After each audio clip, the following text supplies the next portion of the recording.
कुछ गांव नए जोड़ सकते हैं, कुछ काट करके निकाल करके सदर वाली सीट में भेज सकते हैं आप, है ना। तो ये सीमा का निर्धारण करने के लिए कौन आयोग बनाया जाता है? परिसीमन आयोग, है ना। तो एक चीज जानेंगे आप बेटा, परिसीमन आयोग का काम क्या है ना, सीमा का निर्धारण कर देना, राज्यों में सीटों का आवंटन कर देना। लिखेंगे आप, राज्यों में सीटों का आवंटन, चुनावी सीटों का राज्यों में क्या करता है ये? आवंटन। राज्यों में सीटों का आवंटन करना।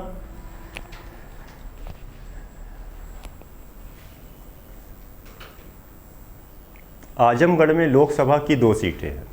मैडम समझें बात आप, ये पूरा मान लीजिए आजमगढ़ है, ठीक है ना, ये पूरा आजमगढ़ है, समझ रहे इसी से परिसीमन आयोग का क्या काम है बेटा। ये पूरा आजमगढ़ है, तो यहाँ 2 सीटें बनाना था, यहाँ 2 सीटें बनाना था लोकसभा की। तो परिसीमन आयोग मान लीजिए क्या किया, कुछ क्षेत्रों को ऐसे काट दिया, देखें आप, टेढ़े मेढ़े ही सही जैसे भी। अब एक का नाम क्या रख दिया गया बाबू, आजमगढ़ सदर वाली सीट हो गई, और एक तो कौन वाली हो गई? लालगंज वाली। ये सब सीमाएं बनाना बिगाड़ना किस आयोग का काम है? परिसीमन आयोग का काम है।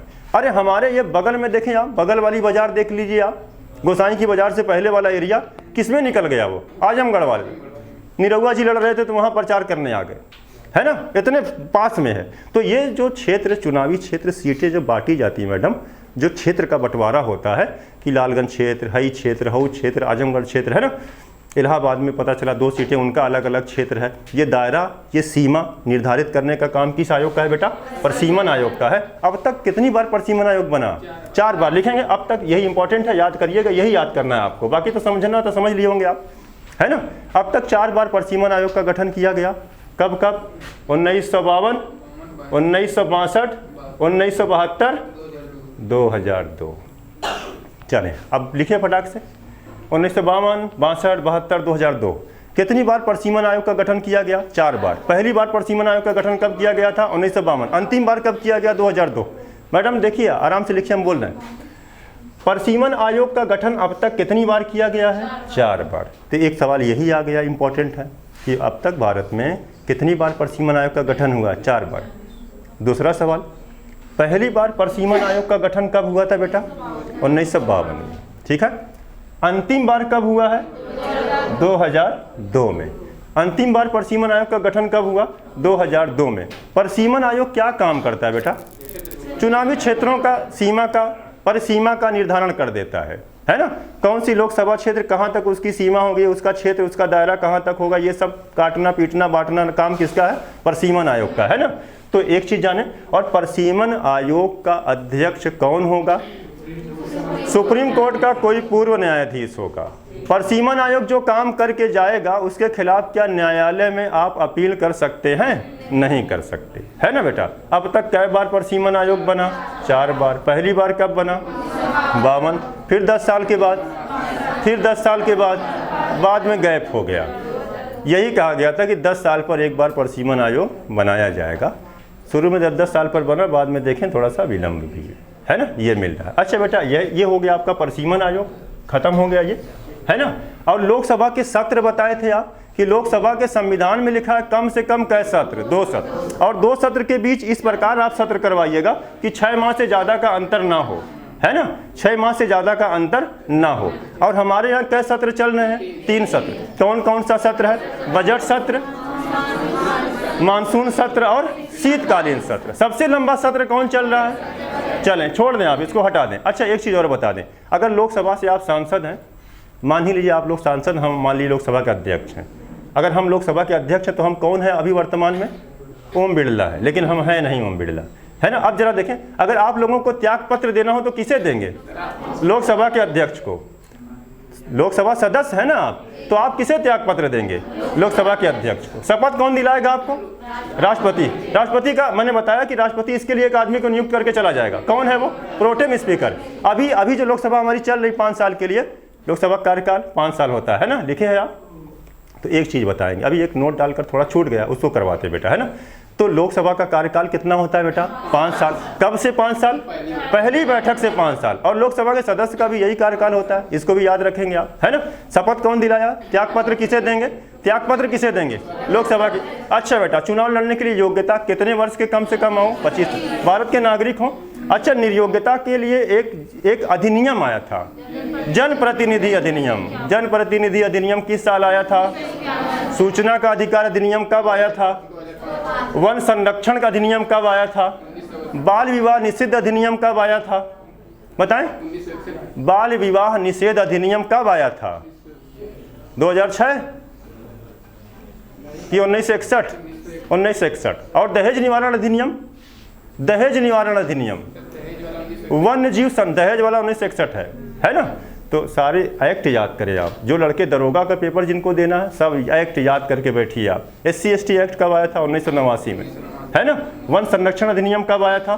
वन संरक्षण नहीं भाई, वन संरक्षण अधिनियम आया था 1980 में। वन्य जीव संरक्षण अधिनियम 1972 में आया था, और बाघ संरक्षण अधिनियम 1973 में, और जनप्रतिनिधि अधिनियम 1951 में, है ना? खूब इंपॉर्टेंट। जनप्रतिनिधि अधिनियम में बताया गया था कि बेटा कुछ कार्य अगर आप कर जाएंगे तो आपकी सदस्यता चली जाएगी। कितने साल का कारावास हो जाए? किसी जीते जिताए सांसद को कै साल का कारावास हो जाए? 2 साल का कारावास हो जाएगा तो उसकी सदस्यता बेटा चली जाएगी। लोकसभा का कार्यकाल कै साल होता है? 5 साल होता है। नीचे नीचे फटाक से लिखने हम बोल दे रहे बेटा, नोट डाल के लिखने, छूट गया है ना? नोट डाल के लिखने, छूट गया है ये। लोकसभा का कार्यकाल आपने तो बता दिया मैडम, अगर कोई आपसे पूछ लेगा तो दिक्कत हो जाएगी आपको, है ना? लिखेंगे बेटा, 5 वर्ष से पहले भी लोकसभा को 5 वर्ष से पहले भी लोकसभा को 5 साल से पहले भी लोकसभा को 5 वर्ष से पहले भी लोकसभा को भंग किया जा सकता है।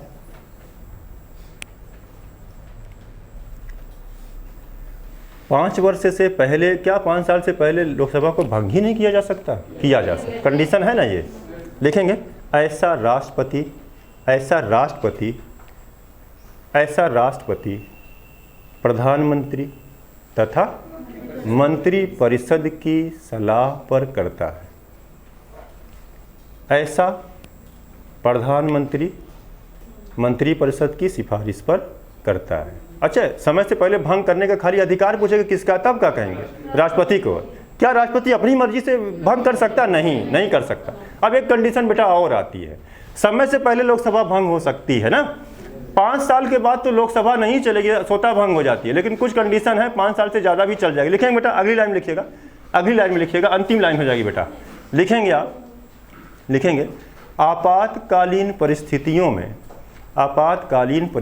में यानी कि मान लीजिए कोई समस्या है देश के आंतरिक भाग में, है ना, इमरजेंसी का टाइम है ना, जहां चुनाव करवा लेना संभव ही नहीं है अभी।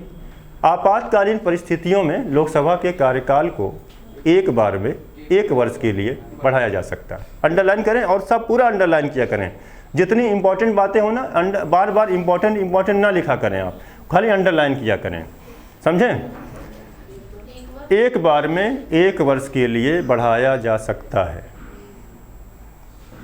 हो गया। यदि पुनः बढ़ाना हो तो फिर 1 वर्ष बढ़ाया जाएगा। ऐसे ही उसे अनंत काल तक बढ़ाया जा सकता है। ऐसे ही उसे अनंत काल तक बढ़ाया जा सकता है। क्या लोकसभा का कार्यकाल निश्चित है कि 5 साल होगा? 5 साल से ज़्यादा नहीं हो सकता। इमरजेंसी, पूरे देश में कर्फ्यू लगा है, आर्मी का शासन चल रहा है, तो अब आप क्या करेंगे? चुनाव नहीं करवा पाएंगे। तो ऐसे में क्या किया जाएगा बेटा? लोकसभा कार्यकाल को 1 साल बढ़ा दिया जाएगा। फिर देखा जाएगा कि आपातकालीन स्थिति अच्छी हुई कि नहीं हुई है। अगर नहीं सही हुई तो 1 साल फिर बढ़ा दिया जाएगा। 1 साल फिर कब तक बढ़ाया जा सकता है? अनंत काल तक। लिखें बेटा, आपातकाल समाप्त होने पर, अब देखें आप, ये समस्या बेहतरीन चीज़ है, लिखिएगा बेटा। तो सवाल अब जो पेपर में आ रहे हैं बड़े अच्छे आने लगे हैं। वनडे वालों के सवाल भी बड़े अच्छे आ रहे हैं, सिपाही वाले के भी बहुत अच्छे आ रहे हैं, जीडी वाले के। एक ज़माना होता था, पूछता तराइन का युद्ध कब हुआ था, पानीपत कब हुआ था, इसे में ख़त्म कर देता था। लिखेंगे बेटा, आपातकाल समाप्त होने पर 6 माह के अंदर चुनाव कराना अनिवार्य है। 6 माह के अंदर चुनाव कराना अनिवार्य है। 6 माह के अंदर चुनाव करवाना अनिवार्य है। जब आपातकाल समाप्त हो जाएगा तो कई महीने के अंदर चुनाव हो जाएगा? एकदम आसान से आसान याद करिएगा, कठिन से कठिन शब्दों को उड़ा करके फेंक दीजिएगा, ठीक है? आपका काम नहीं है, आपको फैक्ट पकड़ेंगे आप, और आप लोग मैडम खूब कायदे से पढ़िएगा, है ना? तो आपसे पूछा जाएगा परिसीमन आयोग का क्या काम है, तो वही लिखना है ना, सीमन आयोग का काम आएगा तो वो लिख दीजिएगा, इसीलिए हम लिखवा रहे हैं आप लोगों के लिए, वरना उसको नहीं लिखवाते। जनप्रतिनिधि अधिनियम में क्या क्या निरर्हताएँ थी ये आपका आएगा तो उसको कर दीजिएगा। जो लड़के BA कर रहे हैं, MA कर रहे हैं, संविधान सब्जेक्ट है तो वो आराम से आप इसको पढ़िए, आप आराम से लिख देंगे आप, है ना बेटा। सत्र के बारे में क्या बताएंगे? सत्र कितने चलाने हैं? 2 सत्र, कितना गैप ना हो, 6 माह। हमारे यहाँ क्या सत्र चल रहा है? 3। योग्यता कै साल भाई? 25 साल। शपथ कौन दिला रहा है? राष्ट्रपति। उसके लिए कौन स्पीकर आ रहा है? Pro tem speaker. चौथी लोकसभा है, 18वीं। कौन थे प्रोटेम स्पीकर? भर्तृहरि मेहता। कुछ याद करना है क्या आपको? त्यागपत्र किसे देंगे? लोकसभा के अध्यक्ष। किसी अन्य मामले में निरर्हता घोषित करने का अधिकार किसको है? राष्ट्रपति का। दल बदल किए हैं तब लोकसभा के अध्यक्ष को, है ना। चलिए खेल डाल के कल के लिए बेटा छोड़ देंगे। लोकसभा के अध्यक्ष, उपाध्यक्ष, बहुत बड़ा टॉपिक है, घबराना नहीं। लोकसभा खत्म होने का मतलब जब आप भाग 5 जानेंगे तो पूरा संविधान जान जाएंगे। भाग 6 तो तुलनात्मक पढ़ लिया जाएगा बेटा, है ना। बहुत दिन बाद आ रहे हैं आप आज लोग, कई महीने बाद आ रहे हैं? ये सही नहीं है बेटा। आपका काम पढ़ना है ना तो आप रेगुलर बने रहें। देखें आगे वो कछुआ और खरगोश वाली आप कहावत सुने होंगे, हालांकि ऐसा तो होता बहुत कम है, लेकिन हाँ अगर आप ऐसे ही बने रहें तो वो आगे निकल ही जाएगा, वो आगे निकल ही जाएगा, है ना। निरंतरता बहुत ज़्यादा ज़रूरी है, पढ़ाई में निरंतरता बहुत ज़्यादा ज़रूरी है। जो पहले वाला क्लास हुआ है ना बाबू, जो हम तो यही कहेंगे जितने वनडे वाले लड़के हैं, दरोगा वाले लड़के, सिपाही वाले लड़के, PCS है, IAS है, समीक्षा अधिकारी, RO 12 बजे आइए आप बेटा, 12 बजे आइए। 12 बजे वो चीज़ें पढ़ाई जा रही जो कोई नहीं हाथ लगाता है ना, कोई हाथ ही नहीं लगाएगा। NCERT पढ़ाया जा रहा है कक्षा 7 वाला। अगर खाली हैं तो आप कोचिंग आ जाइए, आपका कोई नुकसान तो है नहीं, है ना। क्या करेंगे? घर आकर बैठिए, पढ़िए आप। जब हम लोग पढ़ाने के लिए तैयार हैं आपको तो आप पढ़िए आकर, है ना। NCERT 7 पढ़िए, 8 पढ़िए, देखिए आपका कितना धुआंधार मेंस प्री सब कॉन्सेप्ट तैयार हो जाएगा। LT ग्रेड छोड़े मैडम आप, PCS वाला पेपर, लोअर PCS, समीक्षा अधिकारी सब दीजिए आप। इतना कॉन्सेप्ट खतरनाक बन जाएगा ना GS में, एक लाइन आपको याद ही नहीं करना होगा, एक सिंगल लाइन आपको फिर याद नहीं करना होगा। अगर आप NCERT समझ गए तो मेंस वंस कुछ नहीं याद करना होता है। पूछे मैडम, कुछ समझें तो पूछ दें आपसे। दिल्ली का वो सुल्तान बता दीजिए, विषमांग अमीर वर्ग की नीति बनाया था। विषमांग अमीर वर्ग की नीति, नाई, मोची, फूल बेचने वाले, माली, शराब बेचने वाले सबको लेके आए, मंत्रिपरिषद में जगह दे दिया। मोहम्मद बिन तुगलक, है ना। समझे आप चीज़ों को बेटा, पहचानेंगे। दिल्ली का वो सुल्तान कौन था जो गुलामों से प्रशासन करवा दिया? इल्तुतमिश, है ना। कौन सा दल बनाया था? दल 40। तुर्के चिहलगानी। बंदगां किसे कहा जाता था? बंदगां, गुलामों को बंदगां कहा जाता था। कंदरिया महादेव का मंदिर कहाँ है? मध्य प्रदेश के खजुराहो में है। और बृहदेश्वर का मंदिर कहाँ है? तंजौर में है, तंजौर। वेंगई नदी तमिलनाडु में। आज आपको एक करंट का सवाल बता के जा रहे हैं, अभी छोड़ रहे हैं।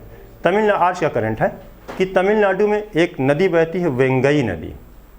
वेंगई नदी के किनारे एक शहर है मदुरई, मदुरई, है ना। मदुरई 2025 में भारत का सबसे दूषित शहर घोषित किया गया है। परसों रिपोर्ट आई है। सबसे दूषित शहर कौन है? मदुरई।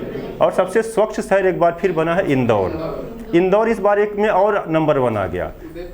इंदौर एक चीज़ में और नंबर 1 आ गया, जो स्वच्छ वायु रिपोर्ट आती है उसमें भी एक नंबर आ गया, है ना। तो इंदौर सबसे साफ सुथरा शहर इंदौर, सबसे गंदा शहर मदुरई। मदुरई किस नदी के किनारे है? वेंगई नदी। वेंगई नदी को पांड्य साम्राज्य की जीवन रेखा कहा जाता था, मोस्ट इंपॉर्टेंट, है ना। पांड्य साम्राज्य की जीवन रेखा किसे कहते थे?